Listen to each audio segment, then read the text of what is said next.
ये कहानी उस समय की है जब इंसान सभ्य नहीं था। धरती पर सिर्फ जंगल थे, पहाड़ थे और जीवित रहने की लड़ाई थी। मानव कमजोर था, लेकिन उसके पास सोचने की शक्ति थी। यही शक्ति उसे एक दिन दुनिया का सबसे ज्ञानी प्राणी बनाने वाली थी। आदिमानव गुफाओं में रहता था। हर रात मौत उसके आसपास घूमती थी। उसे नहीं पता था कि भविष्य में वही इंसान पूरी धरती पर राज करेगा।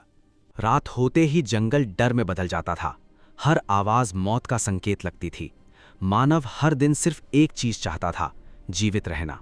भूख इंसान की सबसे बड़ी दुश्मन थी। कई बार दिनों तक भोजन नहीं मिलता, लेकिन संघर्ष ने इंसान को मजबूत बनाना शुरू कर दिया था। धीरे धीरे इंसान ने शिकार करना सीखा। उसने समझा कि अकेला इंसान कमजोर है, लेकिन समूह में वो किसी भी जानवर को हरा सकता है। प्रकृति हर कदम पर इंसान की परीक्षा ले रही थी। नदियां, तूफान, जंगली जानवर सब उसके दुश्मन थे। फिर एक दिन आकाश से गिरी बिजली ने इतिहास बदल दिया। जंगल में आग लगी और इंसान ने पहली बार प्रकृति की असली शक्ति देखी। बाकी लोग डरकर भाग गए, लेकिन एक इंसान आग के करीब गया। डर के पीछे छिपा था ज्ञान। आग ने इंसान की जिंदगी बदल दी। अब रातें सुरक्षित थीं, भोजन पकने लगा और सभ्यता का जन्म होने लगा। इंसान ने पत्थरों को हथियार में बदल दिया। ये सिर्फ औजार नहीं थे, ये बुद्धि की शुरुआत थी। गुफाओं की दीवारों पर बनी ये तस्वीरें मानव की पहली कला थीं। यहीं से कल्पना का जन्म हुआ। धीरे धीरे आवाजें शब्दों में बदलने लगीं।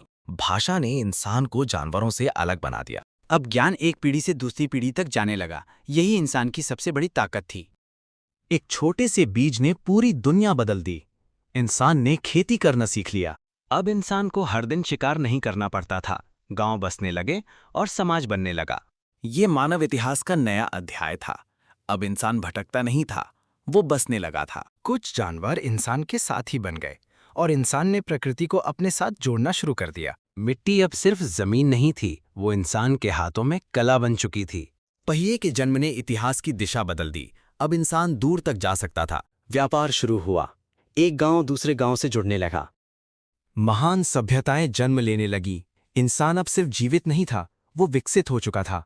रेगिस्तानों में पिरामिड खड़े होने लगे। मानव अब अमरता का सपना देख रहा था। फिर जन्म हुआ लेखन का। ज्ञान अब यादों में नहीं, इतिहास में दर्ज होने लगा। मानव ने तारों को पढ़ना शुरू किया। उसने आसमान में भविष्य खोजा।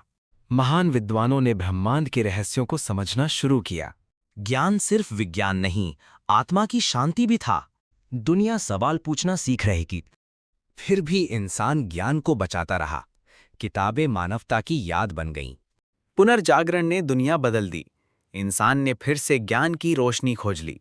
अब इंसान ने समझा कि पृथ्वी ब्रह्मांड का केंद्र नहीं है। मशीनों ने दुनिया बदल दी। इंसान की रफ्तार बढ़ती चली गई। अंधेरी दुनिया रोशनी में बदल दे। मानव अब प्रकृति का हिस्सा भर नहीं था, वो दुनिया बदलने वाला जीव बन चुका था। अब पूरी दुनिया एक स्क्रीन में सिमट चुकी थी। इंसान ने ऐसी बुद्धिमत्ता बनाई जो खुद सीख सकती थी। जिस इंसान ने कभी गुफाओं में डरकर जीवन बिताया था, वही अब चांद पर कदम रख चुका था। आदि मानव से ज्ञानी मानव बनने तक की ये यात्रा मानव इतिहास की सबसे महान कहानी है, और ये यात्रा अभी खत्म नहीं हुई।